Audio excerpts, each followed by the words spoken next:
I'm writing this to you now, and I'm 65 years old. I don't feel any different than I did when I was 20, and that's the scary thing.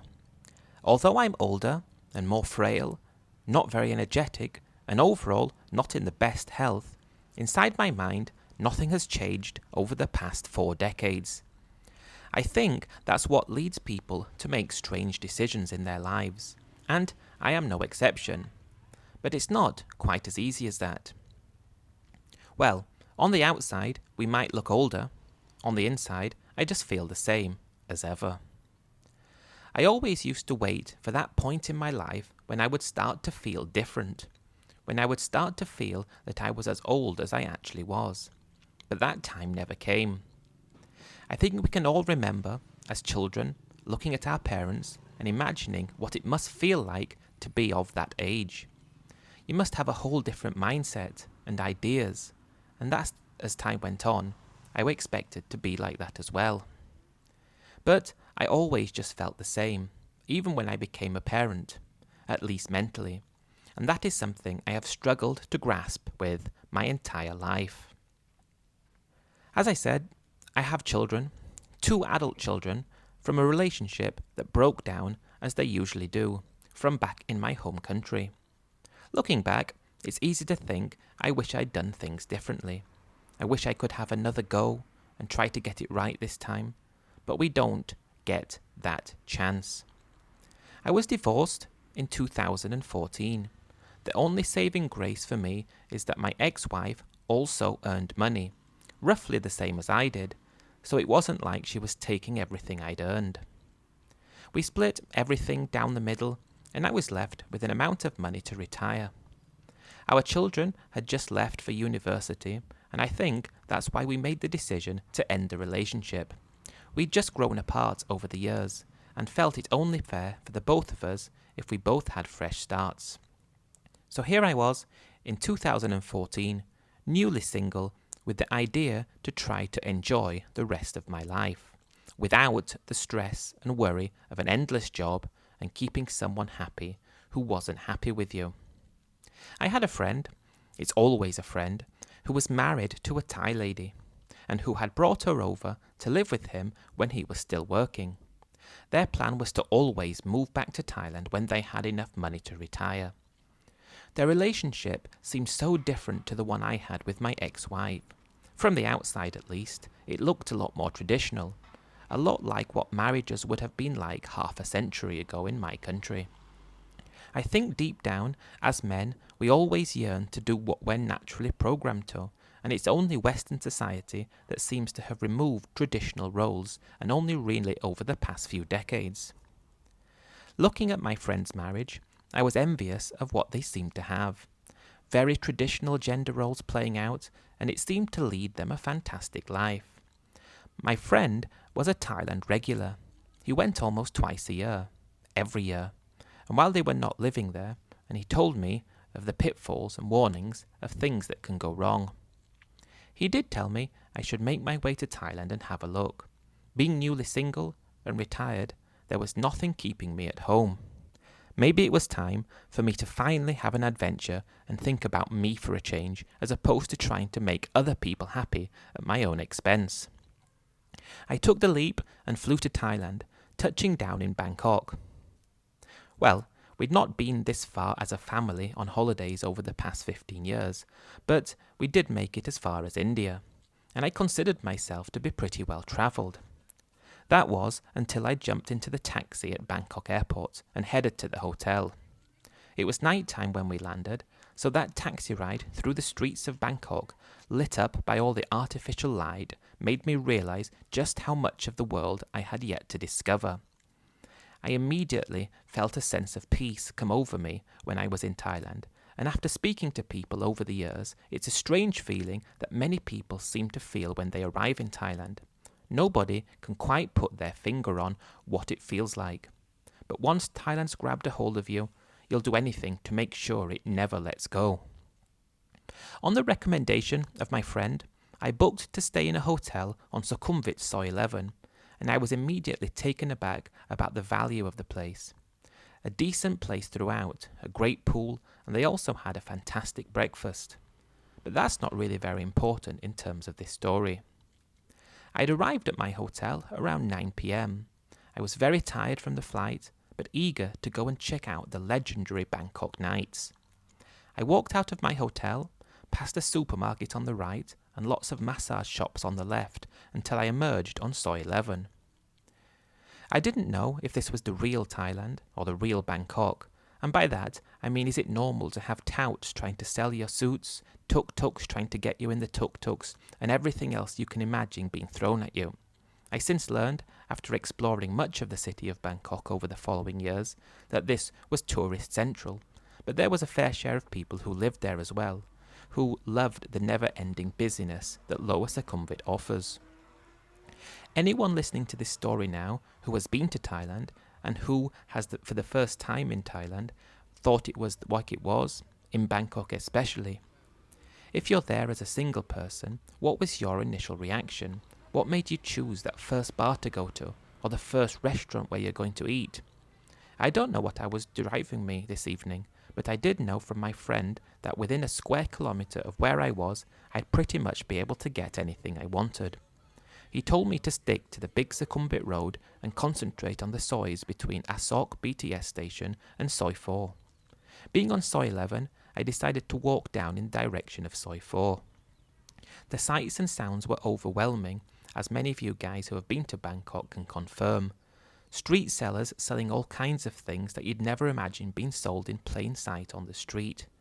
I didn't get very far and took a right down Sukhumvit Soi 7/1 and went into the first bar on the right. I'd been forewarned of what to expect at places like this, but this was one of the very rare occasions in life when you're greeted with an expectation that far exceeds what you thought. Things are never usually better than they appear, but this time it was. If we talk about Bangkok and Thailand and first times, I genuinely think that's the reason so many people fall for Thailand. They may see videos online about it, they may hear tales from their friends who have been and experienced the most craziest of things, and you build up expectations of how you picture it to be. And when you get there, it exceeds those expectations tenfold. Tell me any other time in your life when you have been somewhere or done something and you felt like it was better than you thought it was going to be. Nothing springs to mind apart from your first trip to Thailand. I spent a while in the first bar, chatting to some of the girls. I really just wanted to go from bar to bar and get an idea of what the lay of the land. I was here to see if I wanted to retire in Thailand, so I had all the time in the world to get up to all the things Thailand has to offer. But this evening was just exploration and drinking. I made my way all over Lower Sukhumvit and ended up in the infamous Nana Plaza. And when the night was done, I made my way back to my hotel, my mind racing, and I felt like I belonged in Thailand, and nowhere else would ever come close to what Thailand has. I woke the next morning, opened the curtains in the hotel, I was on a high floor, and looked out and marvelled at the cityscape. Bangkok had me now, and I wanted to find out everything about this city, and think, if I'm being honest with myself, I had already made the decision that I was going to move there. How can you be so sure after one day? Actually, more like one night. It's difficult to explain, but if you know, you know. I was eager to explore what Bangkok had to offer in the day, so I repeated my last night's adventures, only this time in the day, and I felt like I was at home. I lived this existence for the next 2 weeks, waiting to get bored of it, to go explore a different part of the country, but I never did. If I could have lived that lifestyle for the rest of my life, I would have been happy, but I couldn't afford to do that every single day. Every few days maybe, but I realised that it could quickly let Bangkok take hold of you. You could really get stuck in that lifestyle. I made my way next to Hua Hin. I'd heard from my friend that it was a great little town not far from Bangkok. There was a beach and a thriving expat community, and it still had that fun nightlife element, but only in small doses. It took a few hours to get there, and the first thing I remember on the taxi ride in, when I got to the city, was a huge billboard on the side of the road advertising houses for sale. The houses looked stunning, and they were priced at the equivalent of $150,000, and that got my mind racing. I had more than enough money to be able to buy something like that, a luxury house in paradise, and have enough money left over in retirement. My mind was getting ahead of me here, and I checked into my hotel and hit the streets to walk around. I was a bit sore after the taxi ride and went for a massage. Talk about fateful decisions, and decisions that can change your life forever. Well, this was mine. My masseuse was the most beautiful girl I'd ever seen. Her English was broken, but understandable, and she had a cheeky smile, and something about her drove me crazy. I just had to ask her out with me. Wanted to get to know her a bit better, and the good thing about Thailand is you can just ask. And she said yes. I was expecting her to say as soon as I finished work, but she went with me straight away, and we went for something to eat. If any of you guys know Hua Hin, there's a restaurant right in the centre of town that's been there for decades. Well, we went there for some amazing tom yam seafood and a host of other dishes. We talked for hours and seemed to eat so much food, and I have to admit we had a lot of drink as well. I hadn't quite got used to the beer with ice as of yet, but I quickly learned to enjoy it more than beer without ice. I wanted to fit in, to be like what people did here. I didn't want to be the guy hesitant to try new things. I got to learn a lot about her on this day. She was called Mimi, and she was from Buriram. I thought that was quite amusing, as my friend's wife, whose advice I took to come to Thailand, was also from Buriram. Stupidly, I asked Mimi if she knew her, expecting her to say yes. I had no idea how big Buriram actually was. From that day, Mimi never really left. A strange turn of events, because we never talked about living together, or doing everything together, or having a life together. It sort of just happened naturally. I was having a massage, went for something to eat and drink with her, that the next day she sort of just stayed. And I was happy with it, and she didn't ask to have to go. It felt very normal, so I didn't think anything of it. But because I was falling in love with her, and love can make men do stupid things, and at this time I was going to be 54 soon. I was a lot older than Mimi, who was 32. She told me she had a 16-year-old child, and that took me by surprise given her age. But who was I to say anything, because I had children as well. Over the next few weeks, Mimi was by my side for the entire stay in Hua Hin, and I was feeling like going to look at somewhere else in Thailand. My visa-exempt entry had come to an end, and I went to extend it for a bit more time at immigration, and after that decided to head up to Chiang Mai. My friend told me it was a fantastic city, many expats there as well, and I wanted to go and look and check it out. The plan was taxi to Bangkok and plane to Chiang Mai. I didn't know what to expect with regards to Mimi, but she sort of just tagged along, and I didn't say anything otherwise. I was enjoying her company tremendously, and I thought I would just see where things went. I never invited her, but I never told her implicitly not to come as well. So that's the strange thing. When we arrived in Chiang Mai, it felt quite similar to Hua Hin. We stayed close to the moat and explored the city for about a week. Although I liked it, I preferred it further down south, so I crossed Chiang Mai off my list and put Hua Hin firmly at the top. The thing I did like about Chiang Mai was the amazing scenery. We hired a bike and went to the tallest mountain in Thailand. It was actually cold at the top, which made for a nice change. From Chiang Mai, we headed to Bangkok. Mimi's still tagging along, and I was starting to fall harder for her, and the thought of not being with her was starting to make me think like I needed to make things more serious.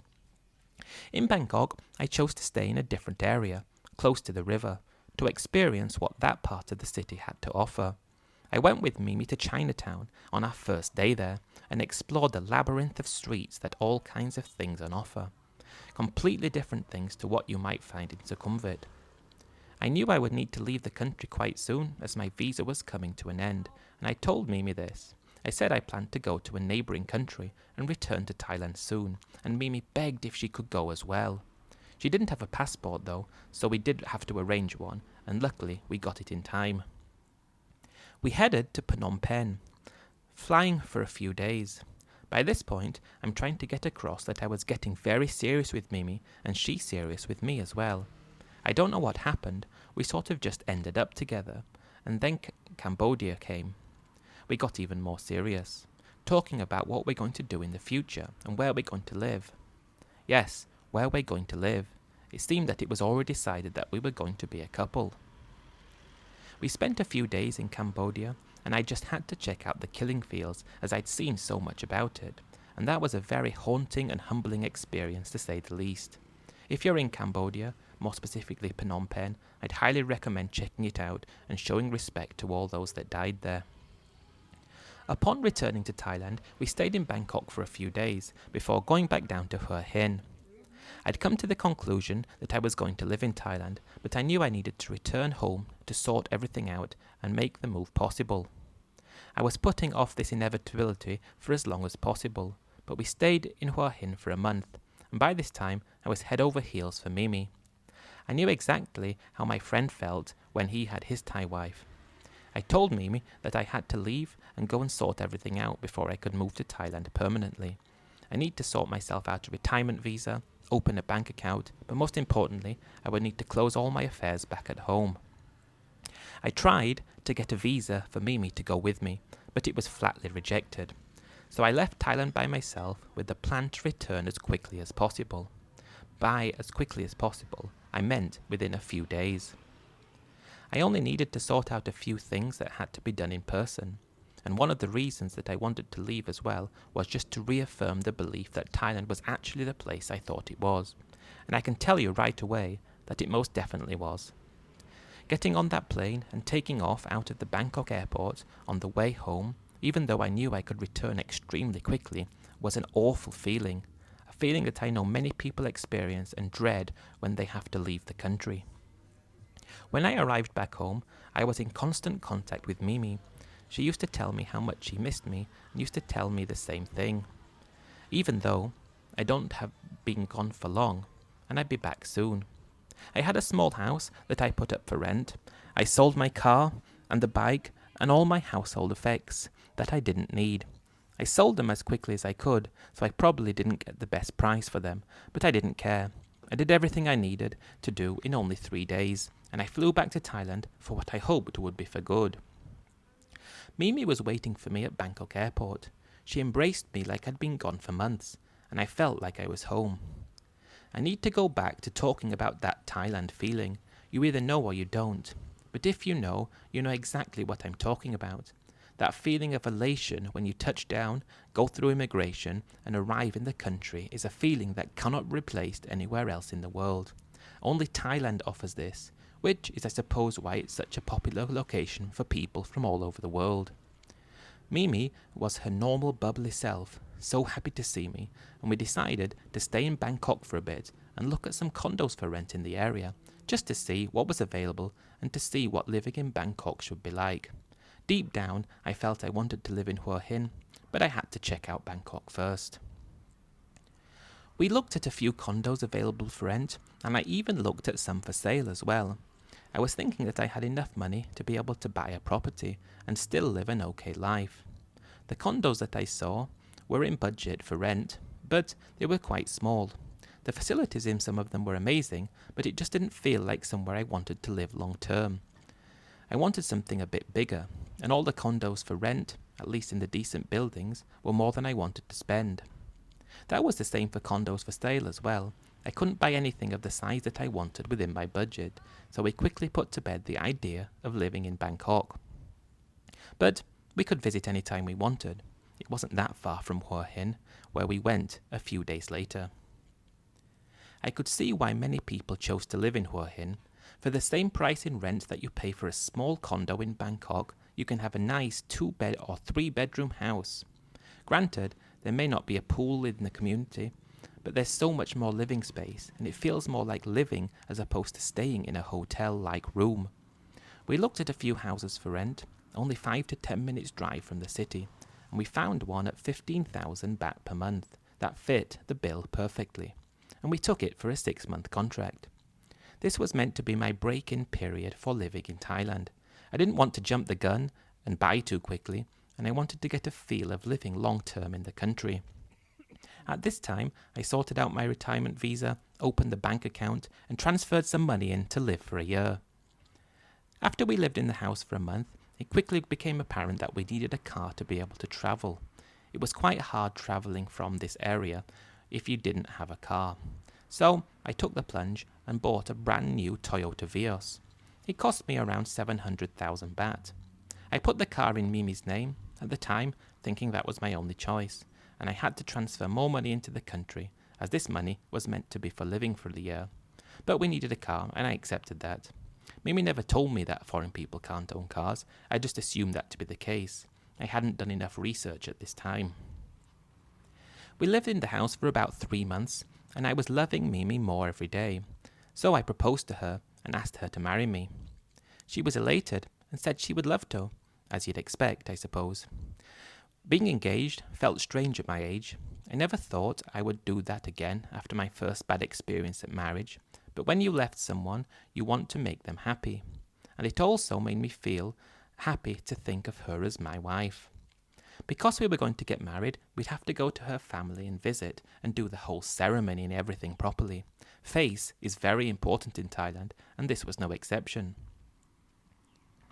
I stood down before we did this and told her I wasn't happy with the practice of paying sinsot, and she told me not to worry. She didn't expect it either. She said she'd been married before to her old husband and had a child, so it wasn't expected in this case. We travelled to Buriram a few weeks after, and although I liked the city itself, the village where she lived was very basic and primitive, and I couldn't see myself spending a lot of time there. I was welcome to stay in the family home, which I did, and showering was a very interesting experience.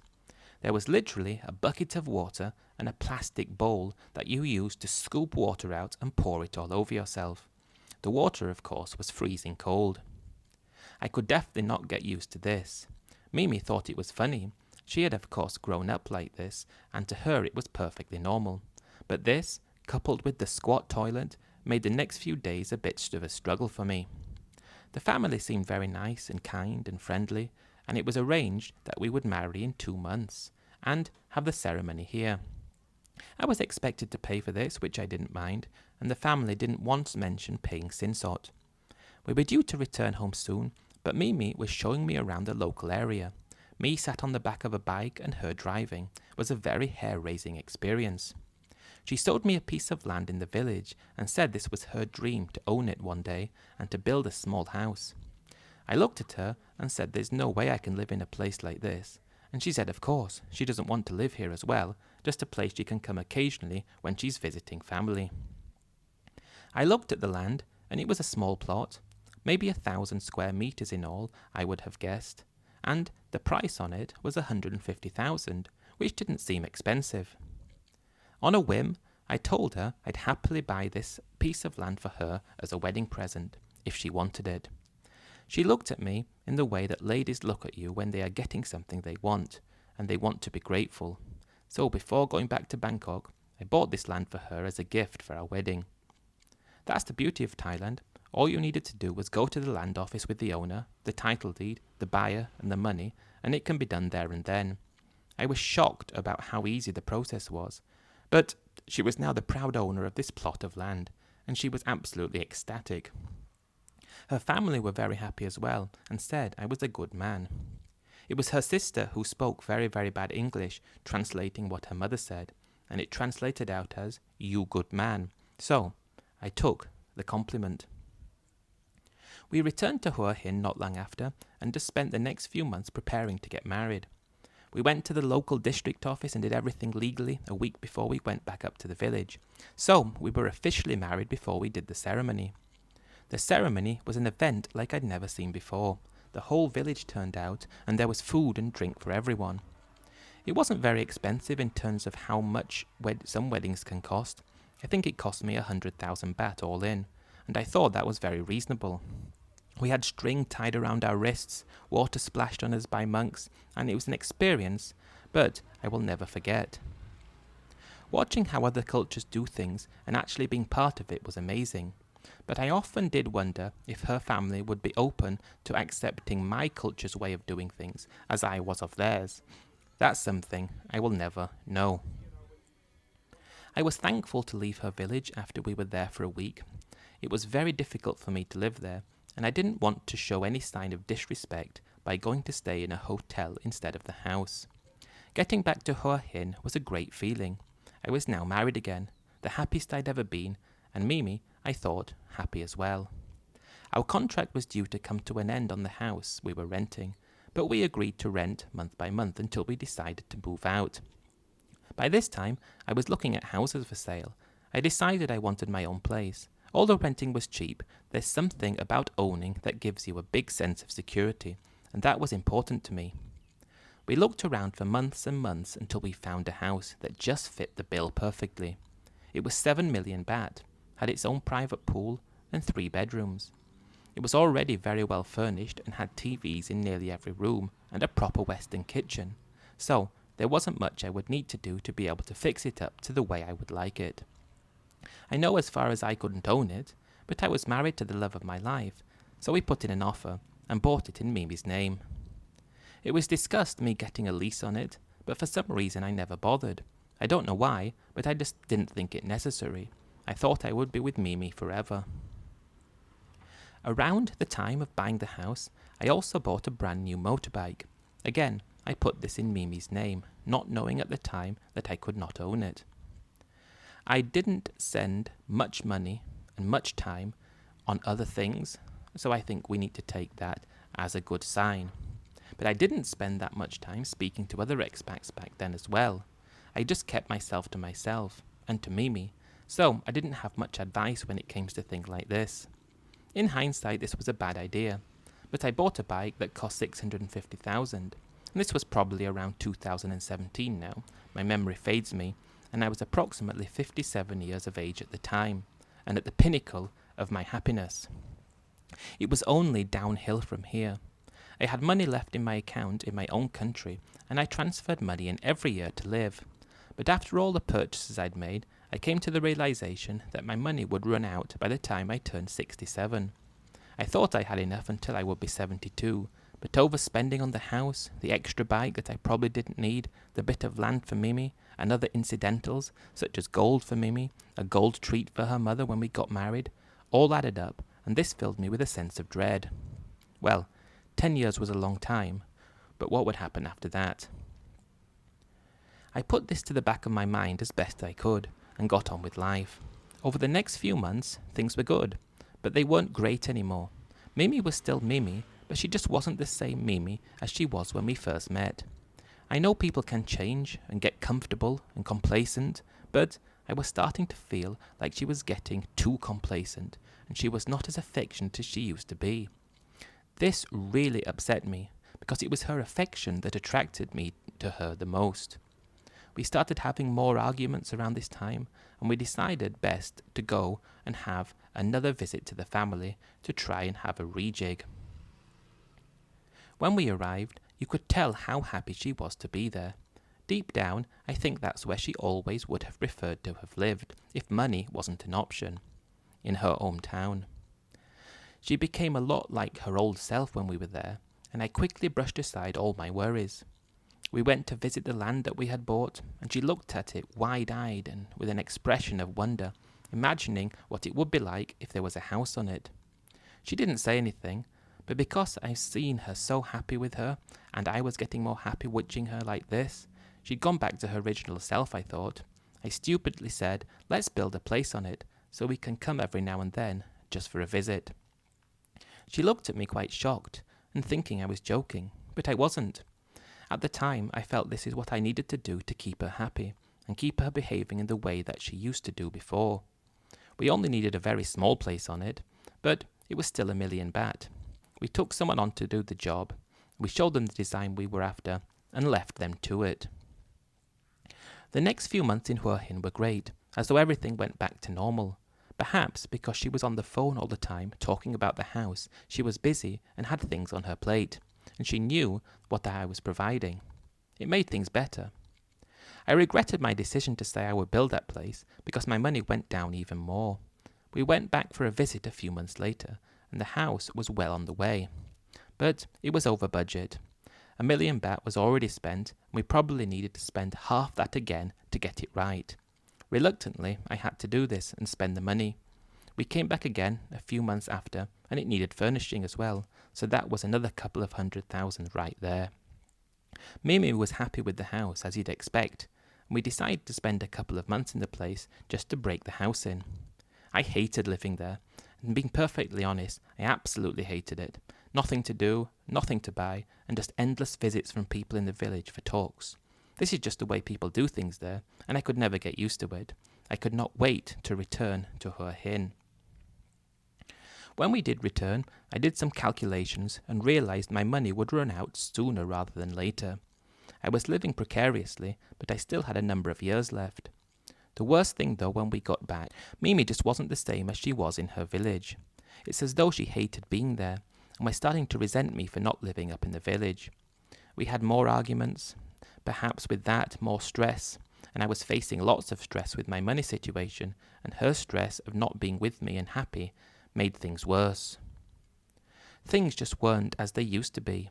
All that money I spent on the house in the village was spent to make her happier and content and behave in the way she used to do, but it made no difference whatsoever. This was a shocking realization to me, that I spent all the money and in essence I got nothing in return for it. It quickly dawned on me also that Mimi owned everything, both houses, the car and the bike. Things continued to get worse over the next few months. We'd argue every single day, usually over the most silliest of things, like what time we're going to go to the shops, and what way we do this, how to do what. It seemed as though any reason for an argument, and one happened. What could you do? It was starting to drain the both of us. It was then the time I made the biggest error of my life. I was out myself one night, and I got a bit carried away on the drink, and I cheated on Mimi. I felt dreadful, but I also felt a sense of relief. I knew Mimi would be upset, but I did not know she would react in the way she did. Hindsight, I should probably never have told her, but I wanted to be honest. But when I did tell her, she exploded in a fit of rage like I'd never seen in my life. I have never seen someone so angry and turn into such a vicious, violent person, hurling things over the room towards me, threatening me, and just being genuinely not nice. I was expecting her to be upset, and I was sorry, but that's what I told her. But her reaction was way out of proportion, at least in my mind. Things were never the same again. Mimi was cold and abrasive, and just a very different person. Thinking back, if I never told her, perhaps things would have been better. But after this, it became clear that we could no longer stay together.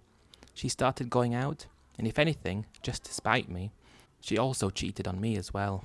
I tried to brush it off and tell us both let's just move forward, but she was having none of it. The fact that I did it first made everything worse for her. I tried desperately to make things work. Most of what I had was sunk into things that she owned, but no matter what I did, I couldn't do anything about it. We divorced not long after, and she kept the house, and the house we built up in the village. I did get the car and bike, even though they were in her name. But I got them as part of the divorce. The car was hardly worth anything, as we put so many kilometers on it, but I sold it as quick as I could, recouping about 300,000 baht. I sold the bike as well, and got 400 for that. So I got 700,000, and she got close to 9 million. I was told by a lawyer that I could fight it and potentially get more, but it would cost a fortune to do that, and I really wanted to protect my savings as much as I could, just in case things didn't go according to plan and I ended up losing more. I returned to my country the following month, broken, destroyed, and completely over life. My retirement dream had turned into a nightmare, and I didn't know what to do about it. My savings were shot, and I had no money to buy a place in my own country, so I resorted to renting a very cheap place. As I said before, I had a house. I didn't tell you that I sold that to get the savings that I had. I should have perhaps not sold it. I got a bit of help from the government, but I found myself working again at 59. Just this year I've retired again, and I've just touched down in Thailand for the first time in 6 years. It's going to be a bit different this time. I don't have enough money to buy a place, or pretty much enough money to do anything other than enjoy life as much as I can. I can perhaps go out twice a week, maximum, and for the rest of the time, I just need to get by and have a good time doing what I can. The 6 or 7 years I spent out of the country were the worst of my life. I knew I wanted to be in Thailand, that I needed to be in Thailand, so I made it happen, but it was a hard grind. But I'm here now for good, and I mean if anything goes wrong, here I remain. I hope this story serves as a warning that involving other people in your retirement life when you have a set budget and a set amount of money can lead to ruination, as it did for me. If I'd stayed with Mimi, I'd probably have run out of money, but part of me thinks I could have made something work if I really needed to. But it just wasn't meant to be. A mistake from my end, her changing ever so much since we became more serious and started to have things, really put an end to my retirement. Be careful out there. Look after yourself first, especially in retirement, because there is no one else that will do that for you. Thank you for listening. Bonnie.